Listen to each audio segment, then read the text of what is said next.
Essence, hausse attendue dans 15 jours, gaz, consommation surveillée. Reagan à Brejnev, halte à l'expansionnisme soviétique. Cerveau, la taille ne fait pas l'intelligence, ce sont des savants qui le disent.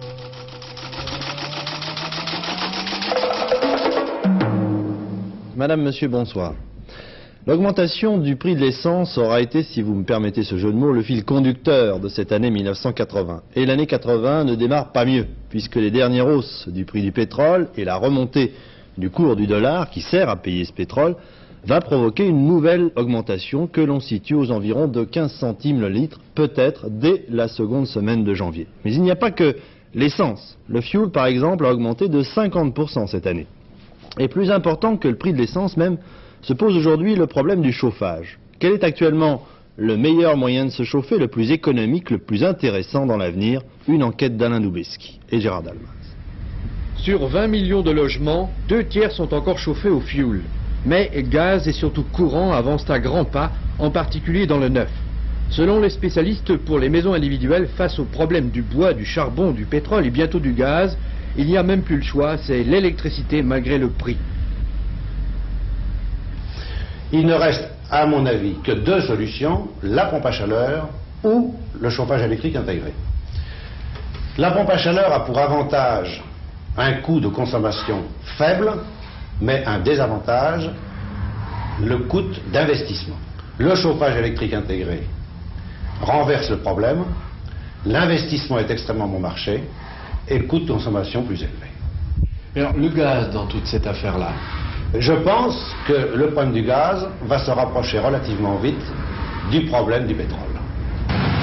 Côté collectif, sur 4 millions de logements HLM, début d'une relève du fioul par 5 énergies.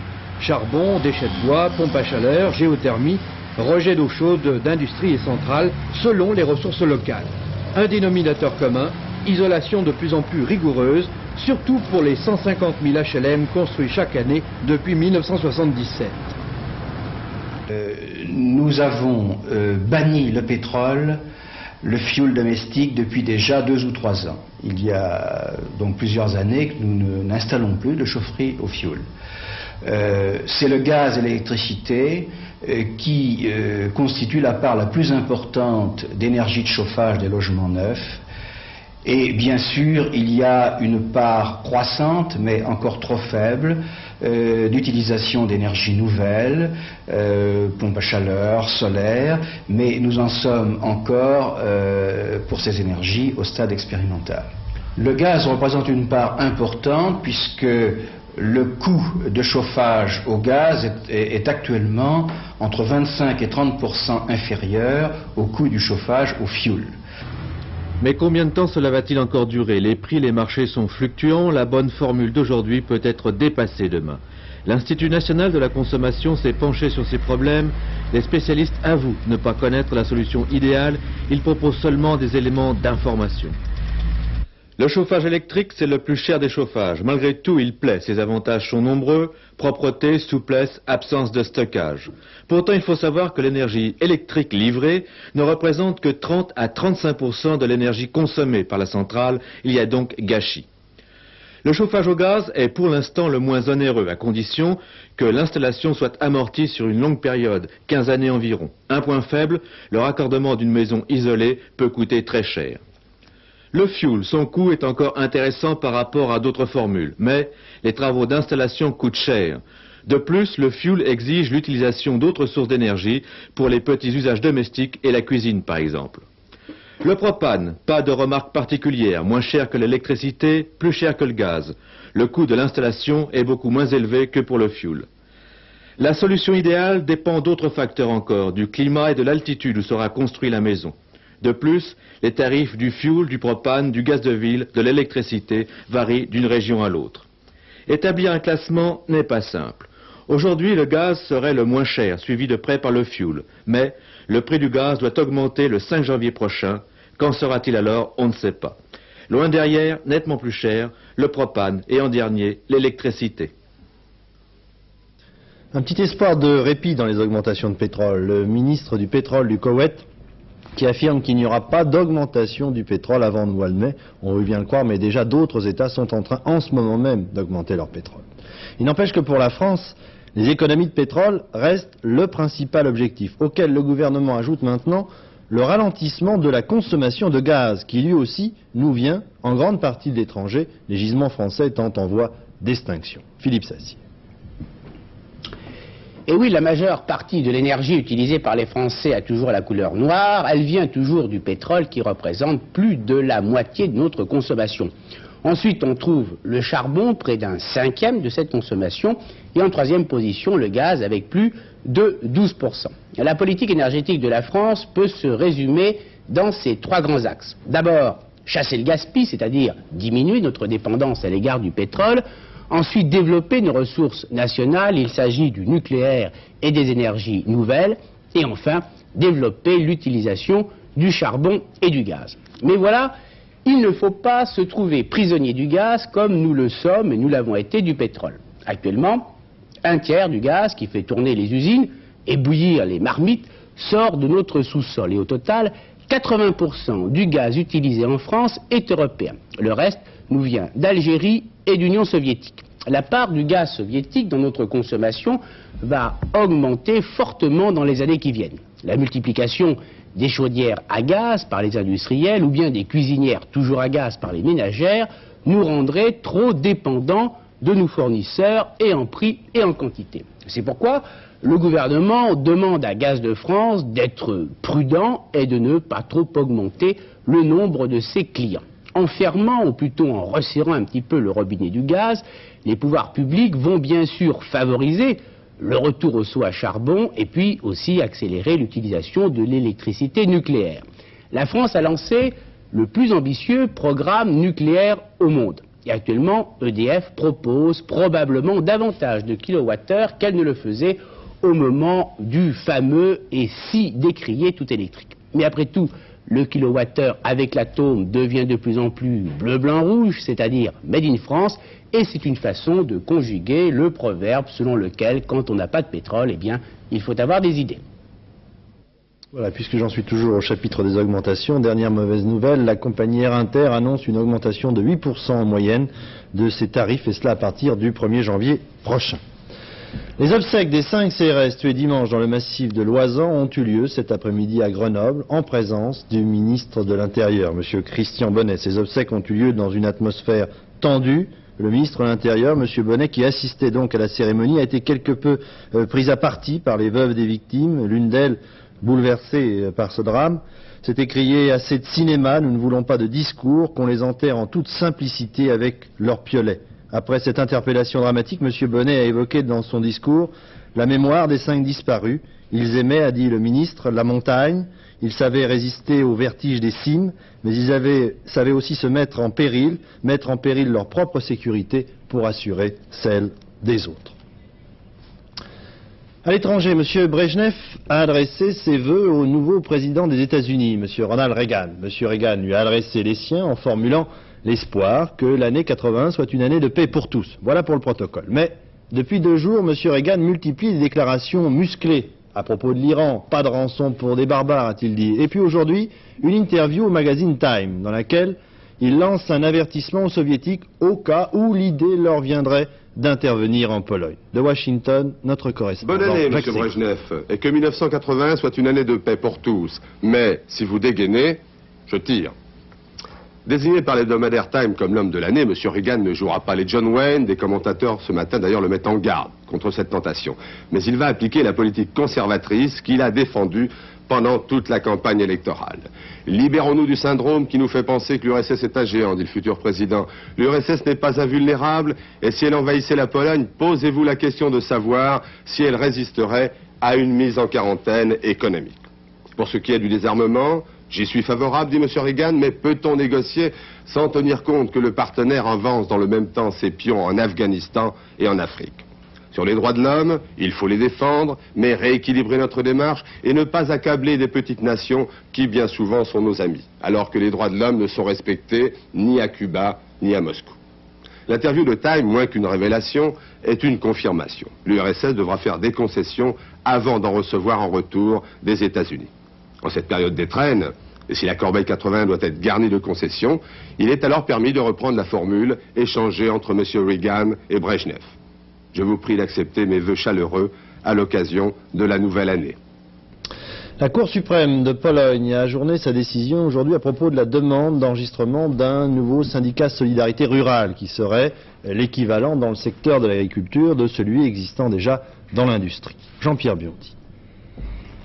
Ils étaient un millier, les cultivateurs polonais, venus attendre aujourd'hui à Varsovie la réponse de la Cour suprême à leur appel concernant la création du syndicat Solidarité Rurale. Sur les pancartes, des mots d'ordre. Solidarité rurale garantit le renouveau. Un orateur affirme que si le pays manque de nourriture, c'est parce que nos intérêts, nos droits sont bafoués. Pourtant, la foule demeure calme et confiante. 2 fois déjà, le tribunal administratif a rejeté la demande, arguant que n'étant ni employeurs ni salariés, les agriculteurs ne remplissent pas les conditions pour pouvoir former un syndicat. Plusieurs délégués ont dit être prêts à déclencher une grève des champs en cas de refus du tribunal. Nous sommes, ont-ils déclaré, des milliers. Demain, nous pourrons être des millions. Finalement, l'attitude adoptée aujourd'hui a été interprétée par Solidarité Rurale comme une demi-victoire. Le fait pour la Cour d'ajourner son verdict, ont affirmé les dirigeants syndicaux, annule le premier jugement et implique que notre rôle est admis. Le nouveau report, dont la durée d'ailleurs n'est pas connue, doit servir à traduire en polonais les accords internationaux relatifs aux droits du travail, à partir desquels la Cour suprême statuera définitivement.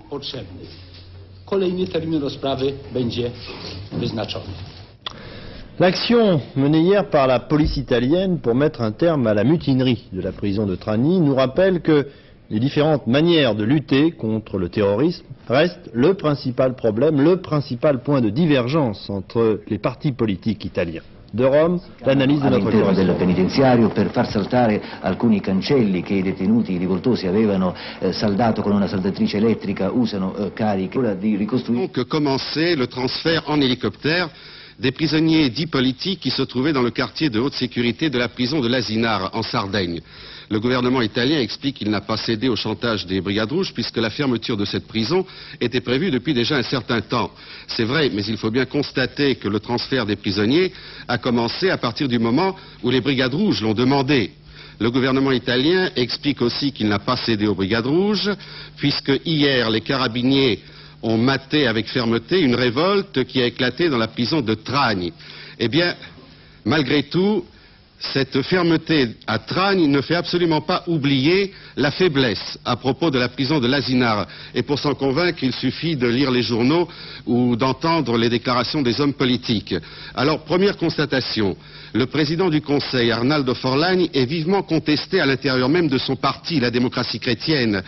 Effectivement, tout se passe comme si on avait accepté pour le juge Giovanni D'Urso, qui est toujours prisonnier des Brigades Rouges, ce qu'on avait refusé pour le président même de la démocratie chrétienne, Aldo Moro.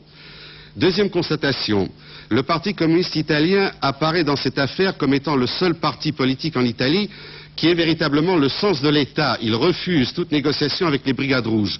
Bref, les communistes italiens réclament de nouveau leur participation au gouvernement après une crise politique qui apparemment ne saurait tarder. La démonstration de fermeté du gouvernement italien, qui a décidé donc la prise d'assaut de la prison, peut amener à 2 conclusions complètement différentes. On peut estimer qu'elle porte un coup au terrorisme, mais cela prouve aussi que la pression de ces terroristes reste constante. Car, mis à part la révolte de la prison de Trani, il faut donc aussi se souvenir qu'un magistrat romain est toujours entre les mains des Brigades Rouges.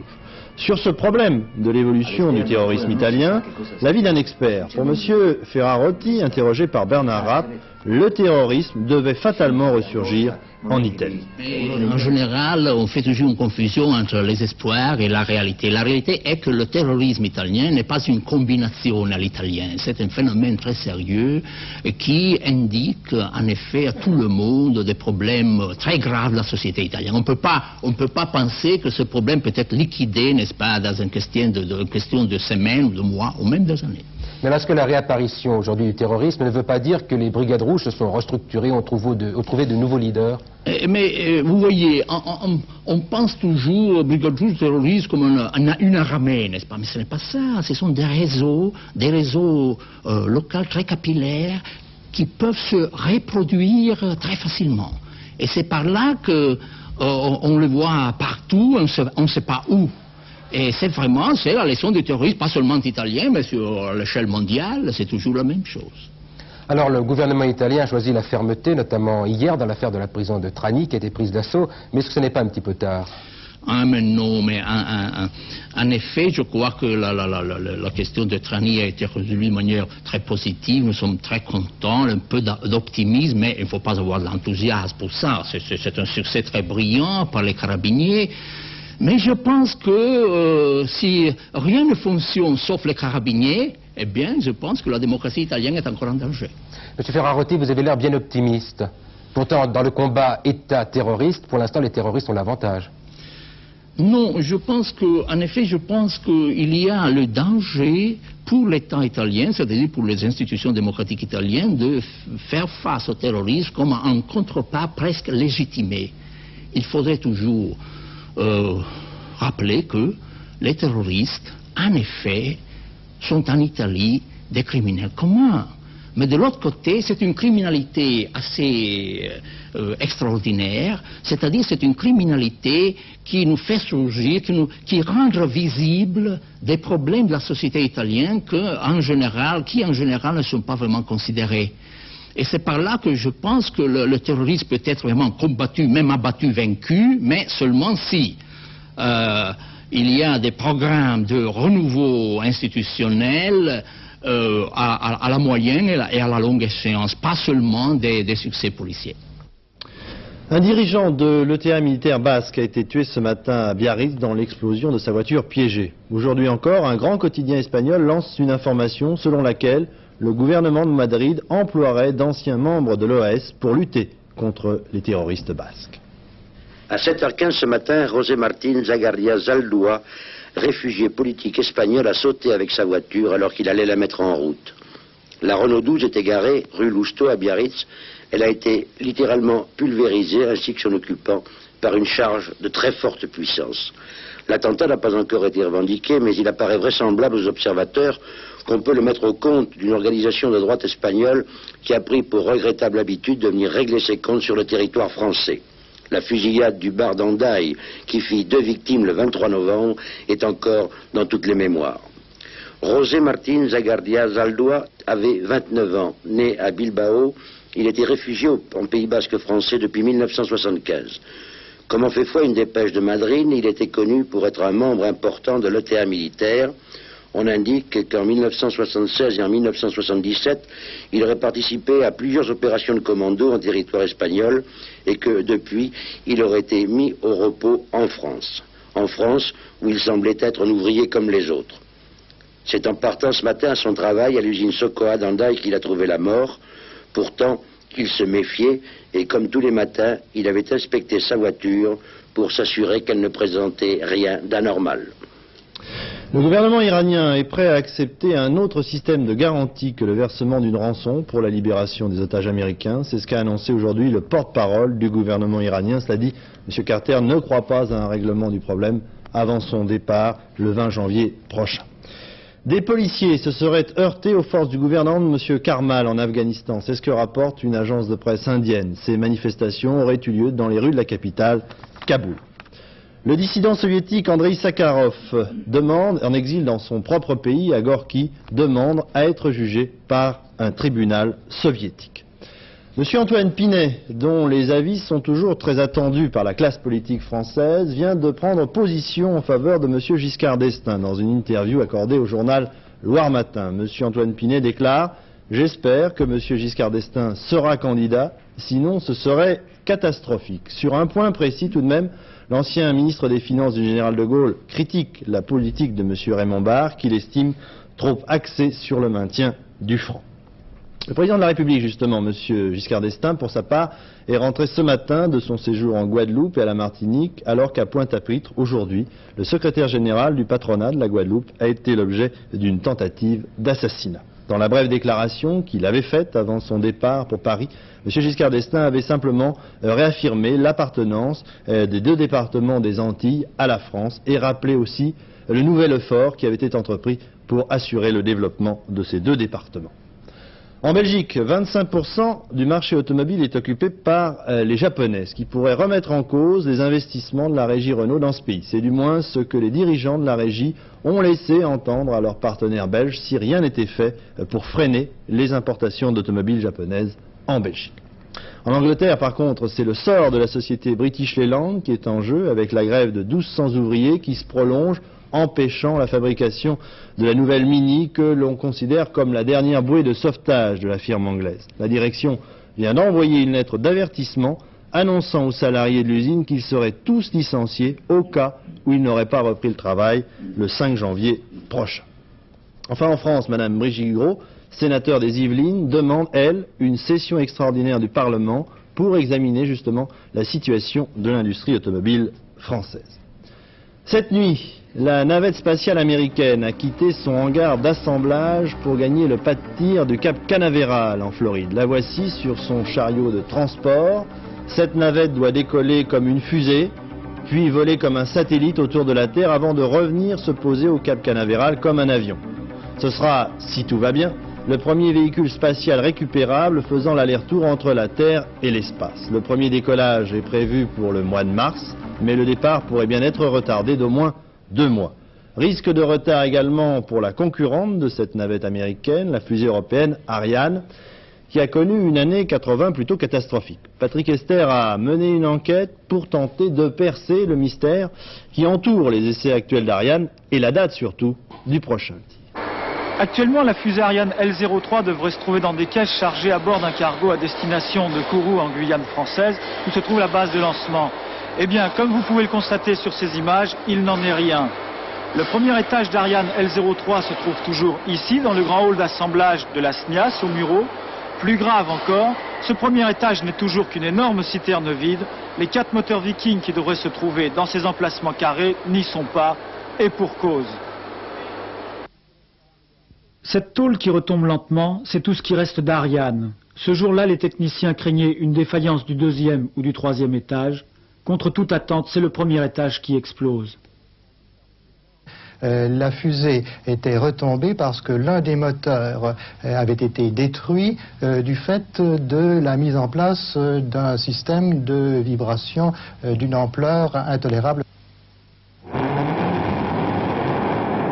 Ici, depuis l'échec, 200 techniciens et ingénieurs travaillent d'arrache-pied pour éliminer ces vibrations.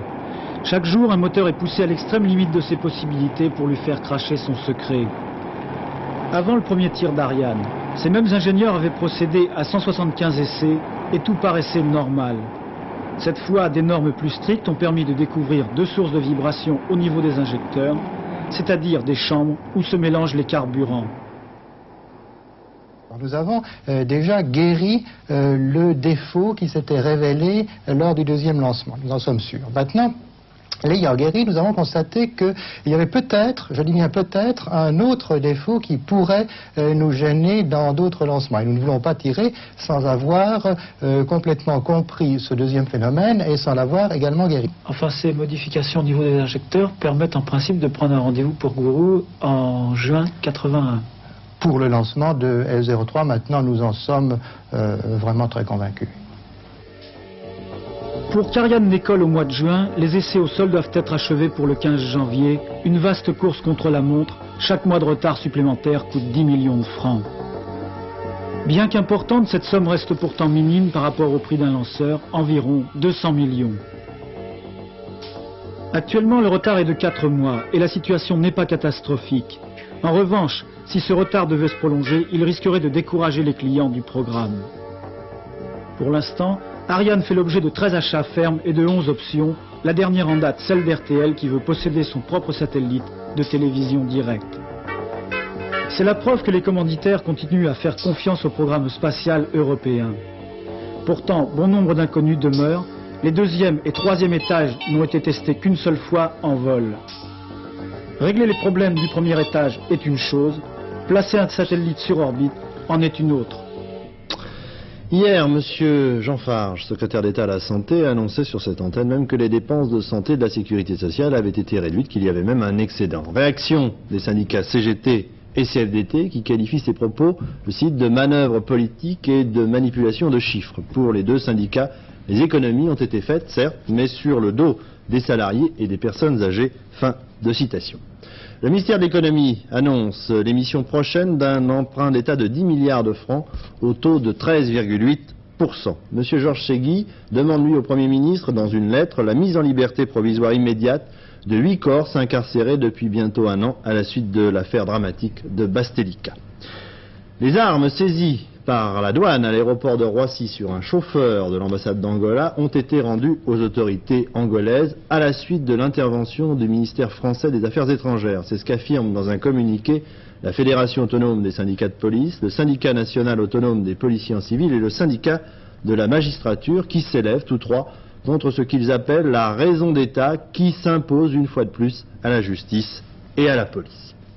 Martina Aregno, on croyait jusqu'à présent que le fait d'être intelligent correspondait au fait d'avoir une très grosse tête. Eh bien aujourd'hui on est peut-être obligé de réviser cette certitude. Oui, alors je vais d'abord vous raconter la dépêche qui nous vient de Grande-Bretagne, le fait divers qui a attiré notre attention.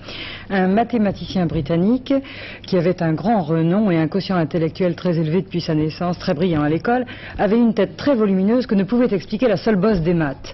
Alors son médecin de famille intrigué a voulu avoir recours à ce nouvel appareil merveilleux d'exploration du cerveau qu'est le scanner, le scanographe pour parler français, et a demandé à ce qu'on fasse un examen de son cerveau pour comprendre d'où venait cette tête si volumineuse. Et le verdict a été assez étonnant.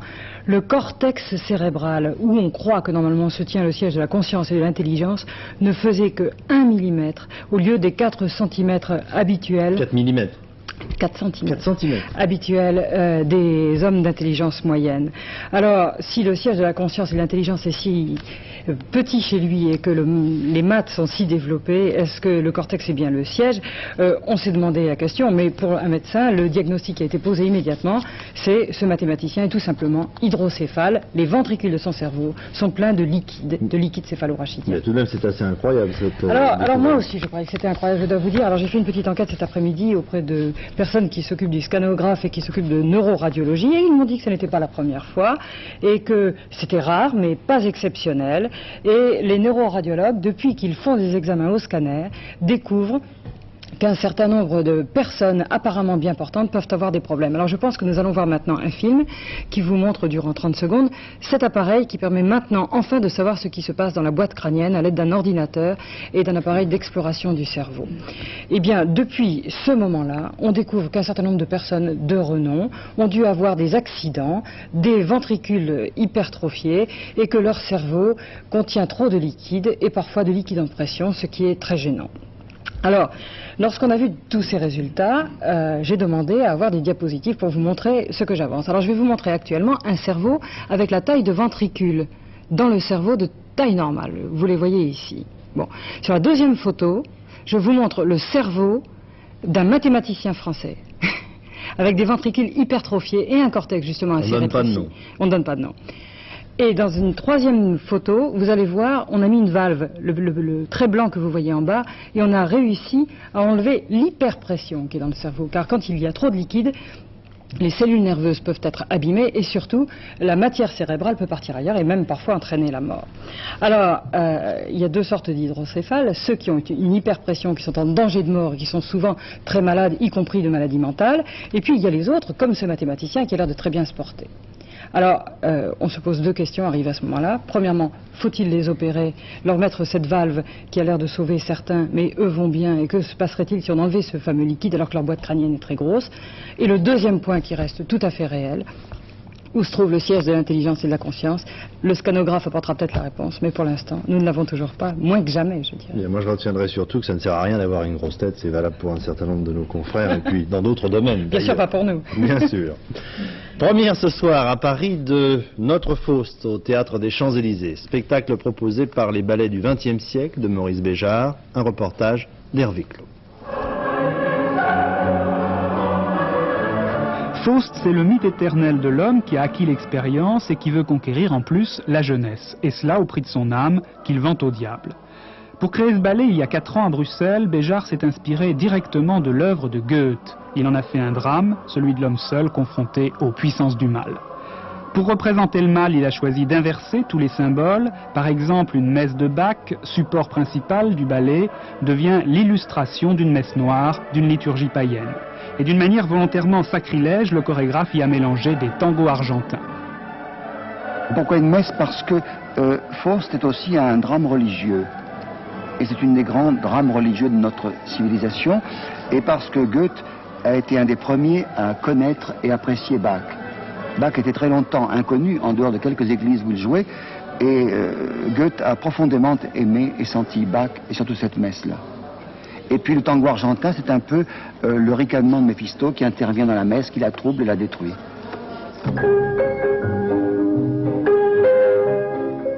Deuxième thème de ce ballet, le couple. Faust et Méphisto sont ici des frères de sang, deux êtres qui ne peuvent vivre l'un sans l'autre, même s'ils se déchirent. Pour Béjart, ils sont en fait les deux aspects opposés d'une même personne. Mais Béjart s'est voulu plus interprète que créateur et il se défend d'imposer une vision trop personnelle de l'œuvre. Je me suis branché sur l'œuvre de Goethe, je me suis branché sur la musique de Bach, sur ces tangos argentins, et je cherche à en extraire ce qui est actuel, ce qui est nous-mêmes, et je ne peux pas savoir en quelle mesure c'est moi ou c'est vous, ou c'est celui qui nous regarde. Donc je suis là comme un poste de radio qui perçoit des ondes et vous les donne. Il y a tout de même quelque chose qui vous touche plus particulièrement dans le mythe. Ben, c'est l'homme qui est éternel et qui se renouvelle.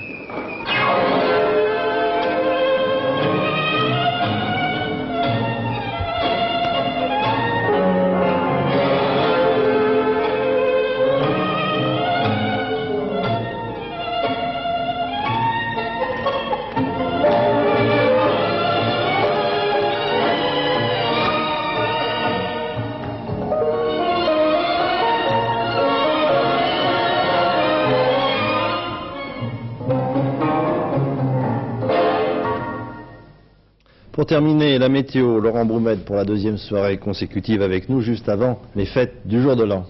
Écoutez, il y a du temps froid et sec sur la Méditerranée, du temps doux et humide sur les îles britanniques. Ça veut dire que la France est prise entre les deux, même si c'est l'air plutôt doux qui va progressivement descendre vers le sud. Alors la carte pour demain, et bien sur cette carte, vous le voyez sur la moitié nord, des nuages. Un temps gris, brumeux le matin, quelques flocons de neige dans la partie sud de ces régions, et puis des nuages plus organisés qui arriveront dans la journée sur le nord-ouest de la Bretagne, à la frontière belge, avec des pluies sur la moitié sud, vous le voyez sur la carte, du soleil, toujours du soleil, il y a encore des gelées plus faibles que les jours précédents dans cette moitié sud du pays, et puis des brouillards givrants du sud-ouest au centre-est, toujours du soleil sur la Corse, avec juste un petit peu de brume et de brouillard dans quelques vallées. Un petit coup de baguette magique et nous changeons d'année. Voici la carte pour après-demain. Vous voyez, plus de nuages sur la moitié nord, mais également des éclaircies, alternance d'éclaircies et d'averses, de pluie. Sur la moitié sud, eh bien, vous voyez, plus de nuages, un peu retour de la neige sur le nord du Massif central et le nord des Alpes, plus de nuages également sur la Corse, et des risques de verglas à la limite entre le temps doux du nord et le temps plus froid du sud. Un mot maintenant des températures. Eh bien, si les températures maximales, vous le voyez, n'évolueront pas, elles seront relativement agréables, mais bien qu'un peu fraîches. En revanche, les températures minimales seront en hausse, ça veut dire que les gelées auront tendance à régresser. Au total, eh bien, une fin d'année, début d'année 80 hivernale, c'est vrai, mais sans grande catastrophe. Voilà, deux choses encore à vous dire. Dernier journal tout à l'heure avec Pierre Alain. Et puis demain, invité d'Antenne de Midi, Monsieur Edmond Lille, directeur des sciences humaines au CNRS. Et vous verrez que ces sciences humaines ne sont pas aussi abstraites qu'il y paraît. Il ne me reste plus qu'à vous souhaiter une excellente soirée sur Antenne 2. Bonsoir.